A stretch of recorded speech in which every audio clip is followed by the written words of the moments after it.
Pemirsa, dalam forum tingkat tinggi kemitraan multi pihak di Nusa Dua Bali, Perdana Menteri Timor Leste Sanana Gusmao menyampaikan pujian atas suksesnya penyelenggaraan pemilihan umum Indonesia. Ia pun meyakini Presiden terpilih Prabowo Subianto akan menjadi presiden yang luar biasa.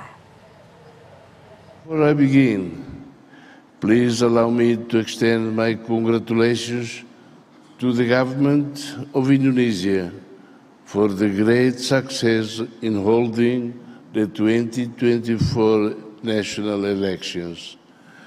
The elections reinforces Indonesia's position as one of the world's great democratic states. I would also like to congratulate President-elect Prabowo Subianto on his election victory.